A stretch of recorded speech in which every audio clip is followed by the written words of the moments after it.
Listen, guys, we need to have a discussion. The best animated movie last year was not Across the Spider-Verse.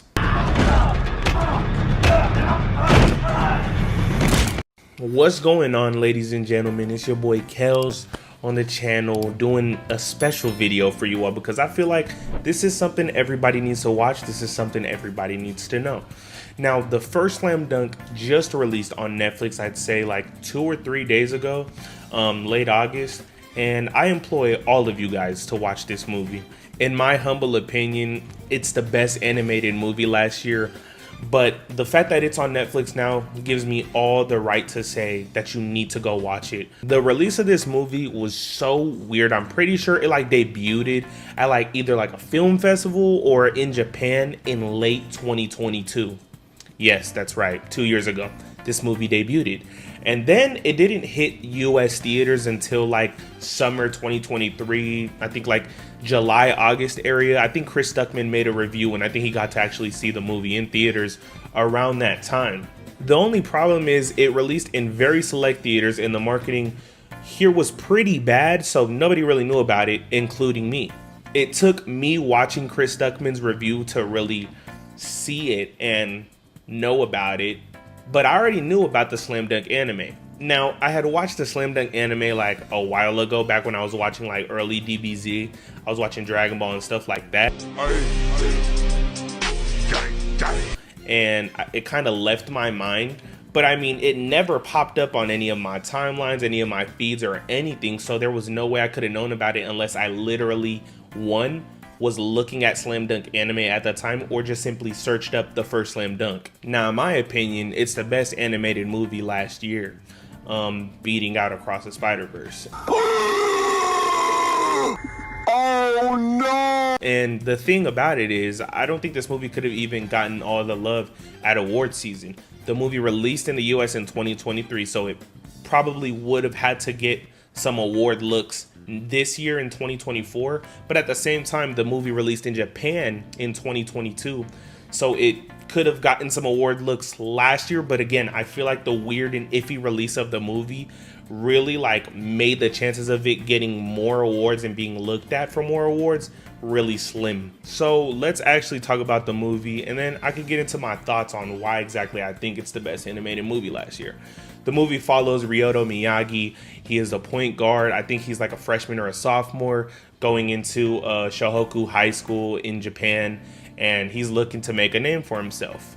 Now, throughout the movie, there is one basketball game. I think they show you like one or two other ones with characters when they're with the main character when he's younger, but for the entire duration of the movie, it's literally just one basketball game. The entire story of the first slam dunk is kind of just Ryoto Miyagi trying to figure out his, way at the high school and where he belongs on the team. Through that character development, you get to see several other characters who are a part of the team and how their interactions with Ryoto Miyagi affect his story and the story overall, to be honest. So the duration of the movie follows the national championship, I believe, in Japan of all the high schools. It's either the championship or it's like the quarterfinals, something. It's in that tournament. I'm pretty sure it's the championship though. Now, because it's just one basketball game, you might be wondering, how are the basketball sequences?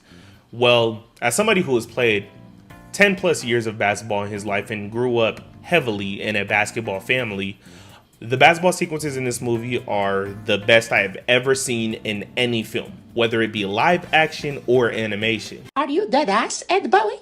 On my great nana's interweb? The basketball sequences feel so tangible and so real, as if, I'm not sure if the director played basketball, but it really does feel like if someone who had a lot of experience in basketball did this movie.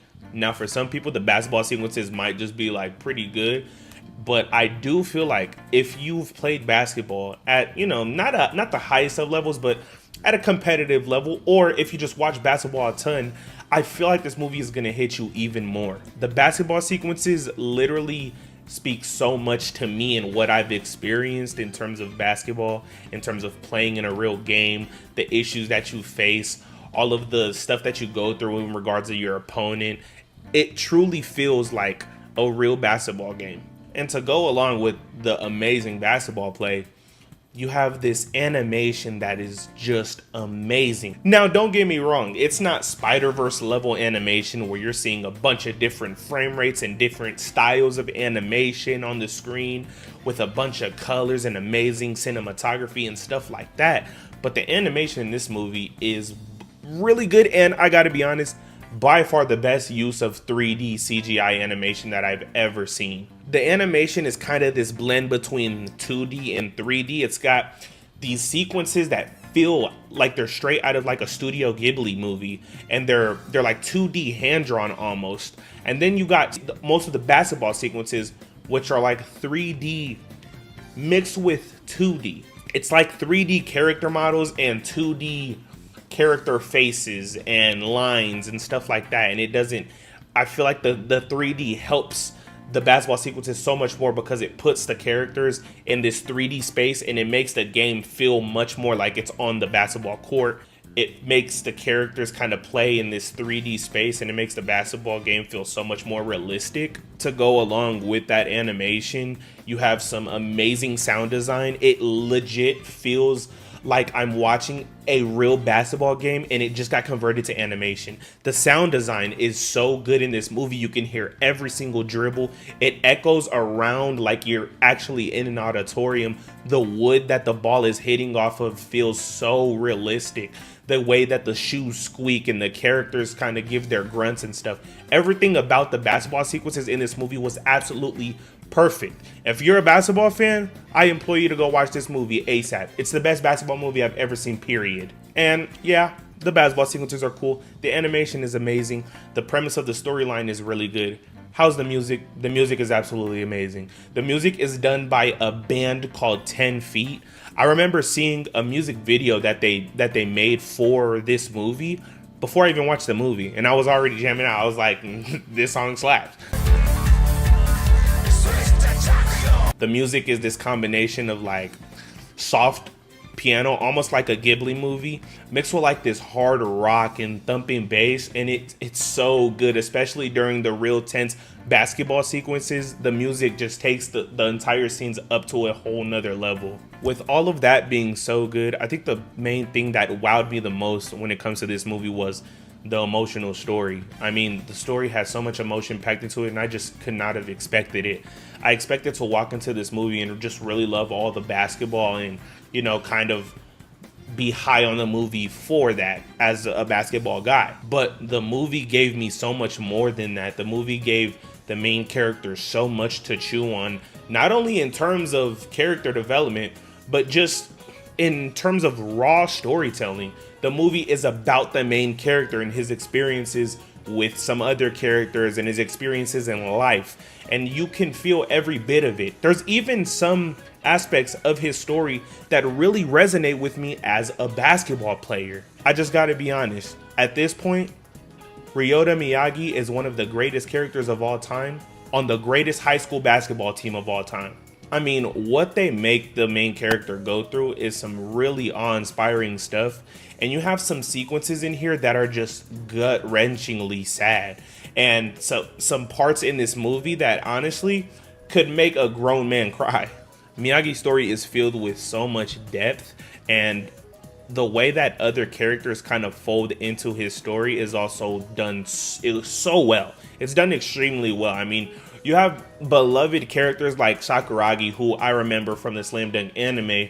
They even get their time to shine in this movie. Though the movie is not about him like the anime. The anime is actually about Hanamichi Sakuragi. But you still get some amazing moments with him and the rest of the members of the basketball team. Whether it be their scenes with Miyagi or just their scenes on the basketball court. You even get some flashback sequences of them, and everything about it just flows so well. And by the end of the movie, it makes the team come together in the most satisfying way possible. Again, enough can't be said about the story of this movie. All of the technical aspects of this movie, honestly, are just really outstanding. Even the cinematography at times of not only the basketball sequences, but just sequences of characters just talking out and open and like just doing regular everyday stuff. They look absolutely beautiful. They're touched with this like sunlight that gives it such a beautiful lighting to the movie. And though I haven't read the Slam Dunk manga, I have seen a couple things in terms of the manga that the movie has, you know, kind of replicated. I do think that the movie is probably pretty close to the manga. I've seen a lot of forums, I've seen a lot of people talk about the manga and how, you know, this is the movie that they wanted in terms of the manga. And I think that's amazing, especially when you take in the fact that the director of this movie is the man who did the manga and the original Slam Dunk series. You wouldn't believe it when watching this movie, but not only is it done by the same guy who did the anime and manga, but it's his first movie, like, ever. This is the first movie he's ever directed. That is just amazing to me. And honestly, it just speaks volumes to the actual vision that the director had. You could completely bring in some guy who knew how to direct this movie, but I don't think that there would have been as much love, compassion, and just attention to detail when you get the guy who's been wanting to do this movie, I believe, for like 20 years now. The director goes by the name of Takehiko Inoue, and I just gotta say, hats off to you, man. You made my favorite animated movie of last year, and honestly, one of my favorite animated movies of all time. You see this, right? I had to get it on Blu-ray. Now, am I kind of mad? Am I kind of pissed that it took like 2 years to get this thing on Blu-ray because the movie released in 2022 and didn't release on Blu-ray until like a month ago? Yeah, I was pretty mad. But I pre-ordered it the moment that I could, and I got it. It was like 20 bucks. That's pretty steep for a Blu-ray, I'm not even gonna lie to you, but I don't even care. I would have paid like $100 for this thing. I am not trolling. Yeah, that brother's starving. The movie is just so good. Again, I employ all you guys to go on Netflix right now if you have an account, and please go watch it. Also, before anything, I will say I have watched both the English dub and the Japanese version, although I like watching everything in Japanese in its native language. The English dub on this is really good. The cast is really well. It's honestly one of the better English dubs that I've ever seen. It's not up there with, you know, some of the primetime Ghibli movies, but it's really good, and I wouldn't, you know, be bothered by anybody watching this in English dub.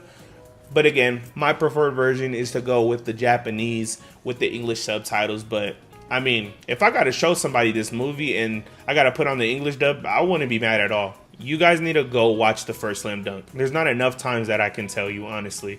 I mean, it's just one of the best movies that I've ever seen. Definitely the best basketball movie I've ever seen. And it left such a mark on me that I just feel like it should have gotten way more recognition than it did.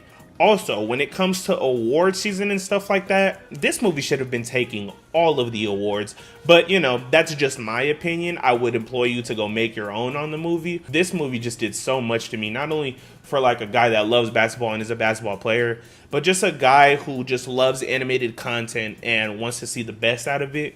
This was hitting all of the right notes for me. I also do remember seeing like some pictures of the way that this was marketed in Japan. And let me tell you something. I need to see this in North America. I mean, the marketing for this movie was so cool. There was like they were like marketing the different jersey numbers and like the different characters with it, and the way they went about doing it in like panel style was just so cool, and it was so rich. I need that kind of marketing here up in the US. I think the movie made like $280 million, almost $300 million worldwide, which is pretty good. And that does beg the question, is there going to be another movie? Now, I don't know, because from what I know is that that's kind of where the manga ends, is this movie. Not exactly on the story of Ryota Miyagi, though. That's why I believe that there could be a second movie. There could be 5 movies. You could have a movie for every single character, because this one kind of focuses on Ryota Miyagi. The other movie could focus on Akagi, for example, the center of the team. That would be pretty cool, but I'm fine with just having this movie. I really love this movie. I need you guys all to give it the love this thumbs up on Netflix, and let me know your opinions down below in the comments, because I would really like to know what you guys think as well. But yeah, guys, that's all you're gonna get from me today. I just feel like I really had to say something about this movie because, again, it's just an amazing piece of artwork that I need you all to go see. It's peak fiction. It's peak cinema. I need you all to go witness it for me, please. But yeah, it's been your boy Kels, and hopefully I will see you guys in the next one.